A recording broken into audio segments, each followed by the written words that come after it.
Classes. My name is Neetu. आज के video में हम बात करेंगे, अगर आपको सोशियो इकोनॉमिक में एसएससी पीजीटी के स्क्रीनिंग में 0 मार्क्स मिलते हैं तो क्या आपके चांसेस हैं कि आप एग्जाम को करेक्ट कर पाओ।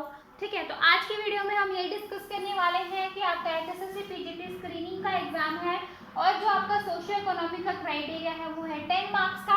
अगर आप लोगों ने ये वाली वीडियो नहीं देखी कि सोशियो इकोनॉमिक के क्राइटेरिया को किस किस तरीके से डिवाइड किया गया है और किसको जो है सोशियो इकोनॉमिक के मार्क्स मिलते हैं, तो आप वो वाली वीडियो जाकर चेकआउट कर सकते हो ताकि आज आपको अच्छे से क्लियर हो सके कि आपको कितने मार्क्स मिलने वाले हैं या कितने नहीं मिलने वाले हैं। ठीक है, तो 10 मार्क्स का है। अगर मुझे सोशियो इकोनॉमिक में 0 मार्क्स मिल रहे हैं तो क्या मैं सिर्फ थ्योरी के बेस पे एग्जाम को क्लियर कर सकती हूँ। ठीक है, तो आज की वीडियो हमारी यही है क्योंकि बहुत सारे बच्चों ने डाउट पूछा था कि मैम अगर सोशियो इकोनॉमिक में मेरे मार्क्स बन ही नहीं रहे हैं, कोई भी कैटेगरी जो है मेरे ऊपर मैच नहीं कर रही है, तो क्या मैं एग्जाम को क्रैक कर सकती हूँ। ठीक है, तो आज हम यही बात करेंगे। आप सबको पता है कि जो 90 मार्क्स है, 90 मार्क्स की आपका होता है थ्योरी का पेपर।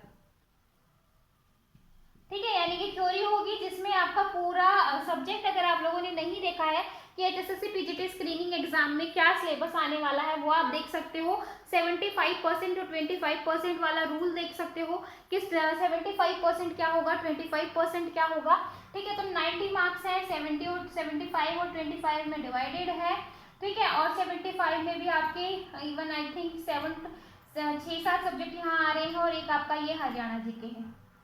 ठीक है, तो मैंने आपको सीधा सीधा बताया था कि अगर आप कंप्यूटर साइंस के बच्चे हो तो कंप्यूटर साइंस की जो कट ऑफ है वो 70 प्लस जाएगी जनरल के लिए। ठीक है, 70 प्लस यानी कि 72 75 आप लगा सकते हो। तो अगर आपका सोशियो इकोनॉमिक में 0 मार्क्स बन रहा है तो आपको 90 में से ही कितने मार्क्स लेने हैं, 70 से 75 नंबर लेने हैं। तो कैसे ले भाई, 90 में से आपको 70 या 75 लेने हैं। तो आपको अपनी प्रिपरेशन को इतना अच्छा करना है एग्जाम को क्रैक करने के लिए कि आपको ये वाला पोर्शन आप स्किप नहीं कर सकते हो। हरियाणा जी की आपकी टेक्स्ट पे होनी चाहिए, प्लस आपका मैथ्स अच्छा होना चाहिए, रीजनिंग अच्छी होनी चाहिए, हिंदी इंग्लिश। उसके बाद जो है आपका कंप्यूटर का सब्जेक्ट तो होना ही होना चाहिए। और आपकी जो क्या कहते हैं, और जो आपका वर्ल्ड की जो यानी कि पूरे इंडिया की जो जीके आने वाली है, यानी कि जनरल जीएस जिसको हम कहते हैं। ठीक है, और जनरल साइंस और साइंस भी आपकी आ रही है, तो 5-5 मार्क्स के ये आ रहे हैं। तो आप बहुत सारे बच्चे सोच रहे होंगे कि मैम 5 मार्क्स के लिए हम क्या पढ़ें क्या ना पढ़ें, ये भी डाउट आया है बच्चे का कि मैम 5 मार्क्स में ऐसा क्या करें कि हम 5 मार्क्स में छोड़ भी नहीं सकते क्योंकि मुझे सोशियो इकोनॉमिक में मार्क्स मिल नहीं रहे हैं।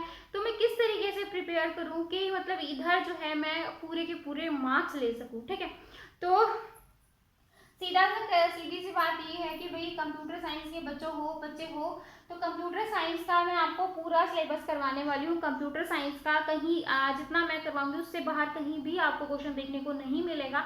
तो कंप्यूटर साइंस के लिए तो आप यहाँ पर बेनिश्चित हो सकते हो। उसके बाद जो है हरियाणा जी के भी मैं पूरी ट्राई करूंगी कि आपको पूरी हरियाणा जी के करवा सकूँ। ठीक है, तो हरियाणा जी के और अगर मैं कंप्यूटर साइंस आपको पढ़ा दूँ तो कंप्यूटर साइंस मैंने आपको बताया था कि एटलीस्ट 40 के आसपास आपका कंप्यूटर साइंस आएगा और 22 मार्क्स की आपकी आएगी हरियाणा जी के, यानी कि 62 मार्क्स। अब आपका क्या बचा, अब आपकी बची Hindi English math reasoning science और आपका क्या बचा, जीएस वाला क्वेश्चन। ठीक है, तो 5 10 15 20 25 30 है ना। तो मतलब ये इधर 30 मार्क्स का और 62 इधर ही, यानी कि 62 यहाँ सॉरी 60 से 62 यहाँ लगा सकते हो, 28 से 30 मतलब ये लगा सकते हो। तो मतलब ये है कि हिंदी इंग्लिश आपकी बहुत अच्छी होनी चाहिए, मैथ और रीजनिंग अगर आपकी अच्छी होगी तो 20 मार्क्स आपके ये बचे, ये दो। तो इसमें ये है कि जीएस वाले पोर्शन में आप थोड़ा करंट के साथ अप टू डेट रह सकते हो कि करंट में जो एजुकेशन में है उसमें क्या हो रहा है, क्या चेंजेस हो रहे हैं, किस तरीके से चीज़ें जो है चेंज हुई हैं। तो आप इस तरीके से जो है इसको कर सकते हो। साइंस को भी थोड़ा बहुत देख सकते हो, लास्ट ईयर के पेपर उठा सकते हो कि लास्ट ईयर जो है साइंस में से और जीएस में से कहाँ से आए थे। क्योंकि मैं भी नहीं कह रही कि आप इतना सारा सिलेबस करो 5 मार्क्स के लिए और इतना सारा करने के बाद भी बाई चांस अगर आपका एक क्वेश्चन भी वहां से नहीं आया तो बहुत मुश्किल हो जाएगी, क्योंकि अगर आपने इस वाले पोर्शन पे ध्यान नहीं दिया तो पूरी गाड़ी जो है डगमगा सकती है। तो मैं आप लोगों से यही कहूँगी, सबसे पहले जो आपका सब्जेक्ट है उस पर बहुत अच्छे से कमांड रखो। सब्जेक्ट ऐसा होना चाहिए कि सब्जेक्ट में आप ये लगाओ कि भैया मेरा सब्जेक्ट जो है उसमें मैं एक क्वेश्चन भी गलत नहीं कर सकती हूँ, इतनी अच्छी आपकी प्रिपरेशन होनी चाहिए। अभी आपके पास बहुत टाइम है, एटलीस्ट 4 to 5 मंथ्स हैं, तो इस 4 to 5 मंथ्स में ऐसे ज़्यादा भी हो सकते हैं। अभी हम मिनिमम लेकर चल रहे हैं कि एटलीस्ट 4 to 5 मंथ्स तो है ही, तो इसमें आप जो है 2 मंथ में अपना जो पूरा सिलेबस है उसको बहुत अच्छे से बहुत टिप्स पे कर सकते हो। जहाँ से आपको क्वेश्चन मिलते हैं गूगल पे, आपको जहाँ से क्वेश्चन मिलते हैं, अगर आपने ओएस किया है तो ओएस के जितने क्वेश्चन मिलते हैं सबको लगाओ भी। मतलब ये नहीं है कि मैं एक सब्जेक्ट पे इतना टाइम क्यों दूँ, दो एक सब्जेक्ट इतना अच्छा करो कि उसमें से कहीं से भी क्वेश्चन आए तो उसको स्किप ना कर पाओ। उसके बाद जो है आप डेटा स्ट्रक्चर कर सकते हो, जैसे मैंने अभी 11th-12th का कंप्यूटर जो 11th-12th की एनसीईआरटी बुक मस्ट है, तो उसको मैं बार बार रिकमेंड करती हूँ हर टीजीटी पीजीटी बच्चे को, तो आपको वो तो करनी ही करनी है, ठीक है। उसके बाद जो है आपका जो मेन है data structure, networking, operating system, computer organization, C++, इनको बहुत ही अच्छे से कर लो, इनको बिल्कुल भी वो मत करो। तो अगर आप ये सारी चीज़ें बहुत अच्छे से कर जाते हो तो आप जो एक अच्छा एक मतलब एग्जाम को अच्छे से क्रैक कर लोगे, ठीक है। उसके बाद मैथ रीजनिंग बहुत ही ईजी है, ये तो आप डेली थोड़ी थोड़ी प्रैक्टिस करोगे, क्योंकि बहुत सारे बच्चे होते हैं जिनको मैथ और रीजनिंग बिल्कुल नहीं आता है। कई होते हैं जिनको करने की जरूरत नहीं है और कई जो है जिनको करने की जरूरत है। तो आप जो है थोड़ा थोड़ा मैथ्स और रीजनिंग लगा सकते हो। अगर आपको बिल्कुल भी नहीं आता है तो डेली जो है आप थोड़ा थोड़ा लगाओ, ताकि जो है आपको लास्ट टाइम पे आप एकदम से नहीं कर पाओगे।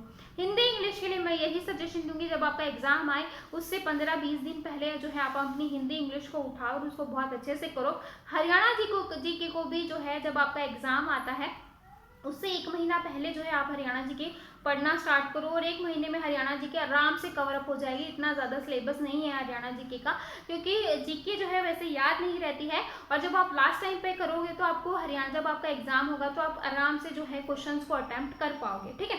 तो उससे पहले जो है आपको, जब तक आपका एग्जाम नहीं आता है, आपका अपना सब्जेक्ट, आपकी हिंदी, इंग्लिश, मैथ, साइंस, और जो आपके प्रीवियस ईयर के पेपर हैं साइंस, और आपका जो ये वाला जीएस वाला पोर्शन है, तो जो प्रीवियस ईयर के पेपर्स हैं वो देखो और प्रीवियस ईयर के क्वेश्चंस ही देखो। अगर आपका करंट ज़्यादा आया है तो जीएस में करंट पे ध्यान दो, और साइंस में देखो कि कहाँ से कौन कौन से क्वेश्चंस आए हैं, या फिर प्रीवियस ईयर के क्वेश्चंस को ही देख लो। इससे ज़्यादा जो है इसको बिल्कुल भी मत छेड़ो, क्योंकि इसके अंदर ज़्यादा डीप में जाओगे तो बहुत मुश्किल हो जाएगी, क्योंकि कोई भी नहीं बता सकता कि इसका क्या आएगा, क्योंकि सिलेबस पूरा है तो कोई नहीं बता सकता कि कहाँ से 5 क्वेश्चन बनेंगे, ठीक है। तो यही है, मैं भी नहीं बता सकती कि कोई भी वो नहीं है, कोई हम सब पढ़ा रहे हैं, क्योंकि एग्जामिनर क्या देगा हम कुछ भी नहीं बता सकते हैं, ठीक है। तो इसलिए यही है कि अपना जीएस और साइंस पे प्रीवियस ईयर के पेपर्स पे ध्यान दो। प्रीवियस ईयर करने के बाद अगर आप देख सकते हो कि कहाँ कौन कौन से टॉपिक में से क्वेश्चंस रिपीट हुए हैं, वो टॉपिक जो है आप अच्छे से कर सकते हो, ठीक है।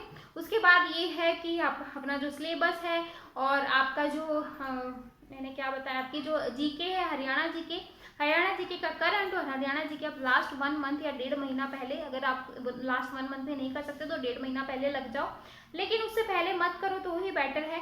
लेकिन अगर आपकी कैपेसिटी, क्योंकि लर्निंग पावर ही करनी है, क्योंकि हिस्ट्री, जीएस, ये सारी चीज़ें ऐसी हैं कि जब आप लास्ट टाइम पे करोगे तो आपको याद रहेंगे। लास्ट टाइम पे 2-3 बार रिवाइज कर लो, आप जो है एग्जाम में आराम से जो है उन क्वेश्चन को टिक कर सकते हो, ठीक है। तो आई होप आपको पूरा जो है सिनेरियो समझ में आया होगा।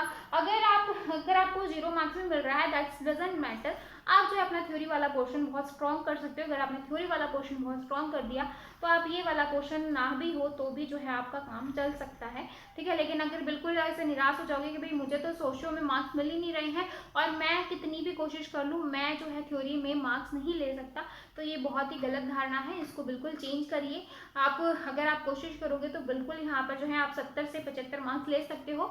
10, क्योंकि नेगेटिव मार्किंग नहीं है, तो अगर आपने बहुत अच्छे से किया है तो आप जो है एग्जाम को बहुत अच्छे से क्लियर कर सकते हो, ठीक है। तो आई होप आपको वीडियो जो है वो पसंद आई होगी, आपको सारे डाउट्स जो आपने मुझसे पूछे थे वो क्लियर हुए होंगे सोशियो इकोनॉमिक से रिलेटेड। फिर भी अगर आपको डाउट है या कुछ पूछना है तो कमेंट सेक्शन आप लोगों के लिए खुला है। आप मुझे टेलीग्राम ग्रुप को भी ज्वाइन कर सकते हो, टेलीग्राम ग्रुप पे अपने डाउट्स पूछ सकते हो, क्वेश्चंस भेज के अपने डाउट्स पूछ सकते हो। एज यू विश, जैसे आपको अपने डाउट्स पूछने हैं कमेंट में पूछो, वहाँ पूछो, आपकी मर्जी है, ठीक है। तो आई होप आपको वीडियो जो है वो अच्छी लगी होगी, लगी है तो प्लीज़ चैनल को लाइक और सब्सक्राइब करना बिल्कुल मत भूलेगा, और जो है वीडियो को शेयर करना बिल्कुल मत भूलेगा, क्योंकि जो बच्चे एचएससी पीजीटी प्रिपरेशन कर रहे हैं उनके लिए जो है ये वीडियो काफ़ी हेल्पफुल होने वाली है, ठीक है। तो फिर मिलेंगे ऐसी नई वीडियो के साथ, तब तक के लिए बाय एंड थैंक यू।